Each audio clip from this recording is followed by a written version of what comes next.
नमस्कार, stock with में आपका स्वागत है। सर आज बात करते हैं लॉयड इंजीनियर वर्क्स लिमिटेड के बारे में। बहुत ही जबरदस्त कंपनी और शानदार कंपनी। और उसके बाद कंपनी जो काम करती है वो हैवी इक्विपमेंट बनाती है, machinery system for the hydrocarbon sector, oil gas steel plants, power plants, nuclear plants, boilers and turnkey projects में। ठीक है सर। उसके बाद ये कंपनी का अगर देखें तो मार्केट कैप कंपनी का 8,501 करोड़ का है। हाँ, एक बात और, अगर आप मेरे चैनल पे पहली बार आए हैं तो चैनल को सब्सक्राइब कीजिए और वीडियो अगर पसंद आए तो वीडियो को लाइक कीजिएगा। तो सबसे पहले इस स्टॉक को एक बार मैं और कवर कर चुका हूँ, उसमें मैंने डिटेल में इसका फंडामेंटल एनालिसिस किया है कंपनी का, वो मैं डिस्क्रिप्शन में डाल दूंगा। लेकिन कंपनी अगर देखी जाए तो बहुत ही जबरदस्त है। मार्केट कैप 8,501 करोड़ का है। ठीक है सर। पी रेशियो, स्टॉक का पी रेशियो 87.3 का है। वहीं अगर इंडस्ट्री पी देखा जाए तो इंडस्ट्री पी स्टॉक का 44 का है। तो थोड़ा इंडस्ट्री पी से अभी थोड़ा सा, लेकिन यहाँ एक चीज देखें तो पीई रेशियो 0.93 का है। तो जो मैं हमेशा बताता रहता हूँ कि पीई रेशियो अगर 1 से कम होता है तो स्टॉक आपको अभी भी अंडर वैल्यू मिल रहा है, इसका मतलब। ठीक है सर। आरओई की बात करें तो 28.6 और 26.5 पे है, जो कि बहुत ही जबरदस्त है।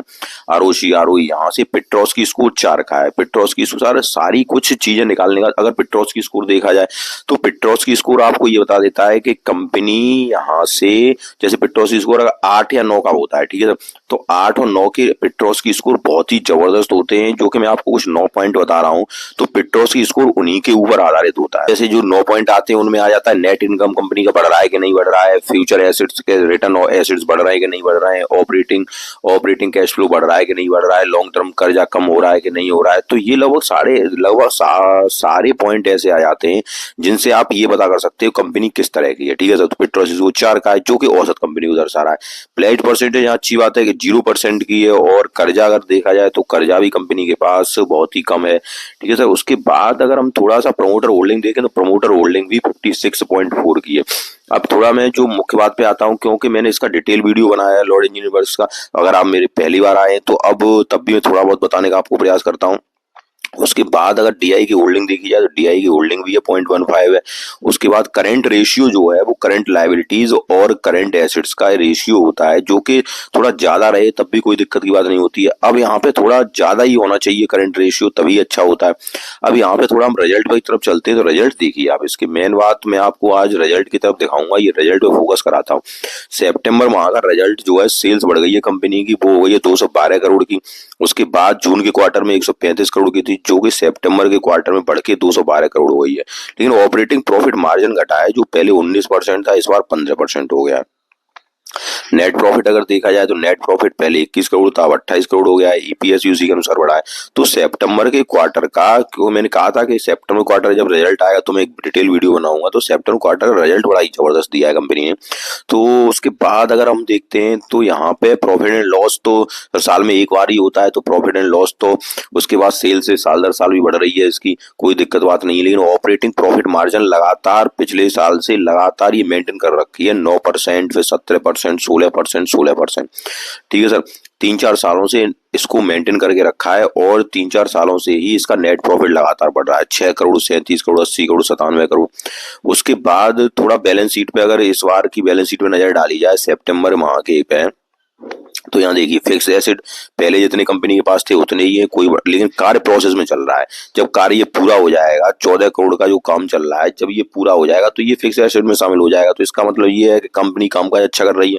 जब कोई कंपनी अपना फिक्स्ड एसेट बढ़ाती है तो आपको मैं सीधी अगर एक गांव की भाषा में समझाऊं तो, अगर आप किसी ग्रामीण क्षेत्र से जुड़े हैं तो कोई आपसे पूछता है आपके पास प्रॉपर्टी क्या है, तो आप बताओगे कि हमारे पास धन है, हमारे पास मकान है, खेत हैं, या जो भी प्लॉट्स हैं। तो ये सारे कुछ फिक्स्ड एसेट होते हैं, जो कि आपकी एक एक मतलब मैं कहूँ एक एक पूंजी होती है, जो कि जैसे कंपनी की, मान लो कंपनी जहाँ बनी हुई है, जो क्षेत्र है उसके पास जिस पे कंपनी बनी हुई, तो ये उसकी फिक्स्ड एसेट है। तो फिक्स्ड एसेट बढ़ोतरी कर रही है और कार्य प्रोसेस में भी चल रहा है। ठीक है। तो कंपनी के लिए अच्छी बात है। इन्वेस्टमेंट भी कंपनी कर रखा है, अदर एसेट्स भी ठीक है। तो सितंबर माह की जो बैलेंस शीट पेश की है बहुत ही अच्छी पेश की है। उसके बाद अगर हम देखें रेशियो और मैं ध्यान देता हूँ हमेशा, रेशियो जो होते हैं ये 90 दिनों के अगर अंदर आते हैं तो बहुत ही अच्छे होते हैं। अब यहाँ के देखिए आप, ये लगातार घटते चले आ रहे हैं, जैसे 34, अब 89 दिन के हो गए। इन्वेंट्री डेज है 92 दिन पे आ गए, डेज पेबल है 25 दिन पे आ गए। कैश कन्वर्जन साइकिल है 156 पे आई, तो कंपनी का कामकाज वर्किंग कैपिटल डेज देखिए तो 142 पे आएगा। ये थोड़ा थोड़ा और मैं विस्तार से अगर समझाऊं तो यहाँ पे आप देखिए कैश कन्वर्जन साइकिल पूरी एक साइकिल है जिसमें क्या होता है, cash, raw material, work process, उसके बाद फिनिश्ड, उसके बाद आपके किस प्रकार से ये पैसा आपको, मतलब ऐसे समझ लीजिए आप, जैसे कंपनी कोई कामकाज कर रही है तो वो कंपनी कितने दिनों में अपने जो माल को, इन्वेंट्री को जो बेच रही है उसको सेल्स में कन्वर्ट कर पा रही है, ऐसे समझ लीजिए आप। डेब्टर डेज क्या होता है, डेब्टर डेज ये है कि जो कंपनी के जो खरीदार हैं उनसे कितने दिनों में पेमेंट ले पा रही है कंपनी, ठीक है सर। डेज पेबल क्या है, तो डेज पेबल हुए, डेब्टर डेज हुए, और इसके बाद जो भी ये दिन होते हैं इनसे कंपनी का सारा कामकाज पता चल जाता है, ठीक है सर। उसके बाद अब इनको 90 दिनों के अंदर में इसलिए बताते हैं, सभी लोग बताते हैं, मैं क्या बताता हूँ सर, कि 90 दिनों के अंदर जो एनालिस्ट है वो इसलिए बताते हैं क्योंकि 90 दिनों के अंदर कंपनी का रिजल्ट आना होता है। तो जब रिजल्ट आउट हो जाता है 3 महीने में तो सारा कुछ कंपनी आपको सही दिखा दर्शा सकती है, ठीक है। इस वजह से हम इसको कहते हैं 90 दिनों के अंदर होना चाहिए।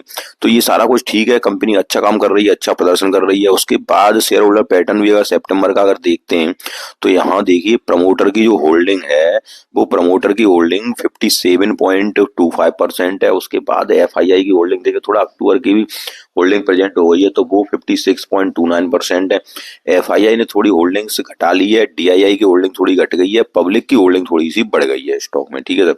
अब एफआईआई की तो इसलिए बढ़ घटी है क्योंकि अक्टूबर माह में पूरी सेलिंग ही जारी है एफआईआई की, लेकिन तब भी इसमें से थोड़ी सी ही परसेंटेज घटी है। तो ऊपर से अब यहाँ पे अगर देखें तो ये शेयर होल्डर पैटर्न भी ठीक है और कंपनी का रिजल्ट भी बहुत ही जबरदस्त आए। तो अब ये क्या स्टॉक यहाँ से आपका 100 की तरफ जाएगा, तो वो सारा कुछ देखने के लिए हम चलते हैं चार्ट की तरफ। चार्ट क्या कह रहा है कंपनी का, अब कंपनी कंसोलिडेट कर रही है और यहाँ देखिए ट्रेंड लाइन के बिल्कुल सपोर्ट पे है कंपनी का चार्ट, लगातार ये देखिए लगातार ऊपर की ओर चल रहा है। जब इस प्रकार के चार्ट होते हैं तो बस आपको निवेश करके बस बैठना है ऐसी कंपनी में। आपके पास कहाँ है स्टॉक, अगर आपके पास ऊपर है तब भी आप बैठे रहिए, अगर आप नीचे लेना चाहते हैं तो नीचे की प्राइस जो है वो है प्राइस ये वाली आ रही है, लगभग आपको अगर 71 के आसपास मिलता है तो आप ऐड करिए।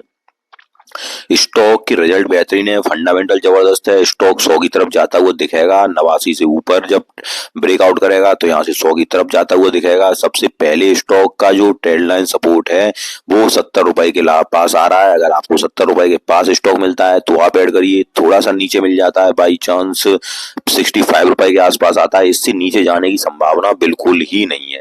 स्टॉक का रिजल्ट बेहतरीन आया तो जहां तक अनुमान है वो इसी प्राइस पर रहेगा, लगभग 70 रुपए 35 पैसे। तो जो मैंने आपको प्राइस बता रहा हूँ 70 रुपए 35 पैसे, यहीं पे सपोर्ट करेगा स्टॉक, यहीं से ऊपर उठ जाएगा और यहीं से बाइंग आ जाएगी। तो आप अगर इसमें फ्रेश एंट्री बनाना चाह रहे हैं तो 70 रुपए फ्रेश एंट्री बनाइए और इसके बाद इस स्टॉक में फ्रेश एंट्री बना के शांति से आप बैठे रहिए और स्टॉक आपको 100 के ऊपर जरूर दिखाई देगा। स्टॉक बेहतरीन है, फंडामेंटल जबरदस्त है, रिजल्ट अच्छा पेश कर रही है कंपनी, सारा कुछ कंपनी के अंदर अच्छा चल रहा है और स्टील और मेटल की कंपनियों में वैसे भी बढ़ोतरी होने की संभावना है। तो आप इस स्टॉक में शांति से लेके, अगर आपको 70 रुपए पे मिल रहा है तो आप इसको ऐड करिए, धीरे धीरे आप ऐड करते जाइए। अगर आप कहीं ऊपर की ओर लिया है, आपने 83 रुपए पे लिया है या यहाँ पे लिया है 88 रुपए पे लिया है और आप सोच रहे हो नीचे की ओर जा रहा है, तो कोई चिंता या डर की बात नहीं है। अगर आपको 70 रुपए पे मिल रहा है अभी स्टॉक, यहाँ आप एवरेज कर लीजिए स्टॉक में और स्टॉक आपको 100 रुपए के ऊपर बहुत जल्दी दिखाएगा, ठीक है सर। मार्केट में, सॉरी सर, मार्केट में थोड़ा रिवर्सल होगा तो रिवर्सल होने के बाद स्टॉक आपको बहुत जल्दी, जब मार्केट रिवर्स करेगा तो आपको 100 के ऊपर मार्केट बहुत जल्दी, ये स्टॉक बहुत जल्दी दिखाएगा। आपको मेरी सारी बात समझ में आई, जहां एवरेज करना है वो भी समझ में आई, जहां फ्रेश एंट्री लेनी है वो भी समझ में आई। स्टॉक जबरदस्त है, फंडामेंटल जबरदस्त है, तो सारा कुछ कंपनी में अच्छा है। अगर आपको ऐड करना है तो आप ऐड करते जाइए धीरे धीरे और धीरे धीरे आप ऐड करिए, क्योंकि मार्केट में अभी निफ्टी पुलिस मोमेंटम में चलती हुई नहीं दिखाई दे रही है, ठीक है सर। तो सारा कुछ मैंने समझाने का प्रयास किया। अगर आपको वीडियो पसंद आए तो वीडियो को लाइक कीजिए, चैनल सब्सक्राइब कीजिए। ध्यान रखिए जो सपोर्ट मैंने बताया 71 रुपए के लगभग यहाँ आपको ऐड करना है। सारा कुछ समझ में आया हो तो वीडियो को लाइक कीजिए, चैनल सब्सक्राइब कीजिए। धन्यवाद।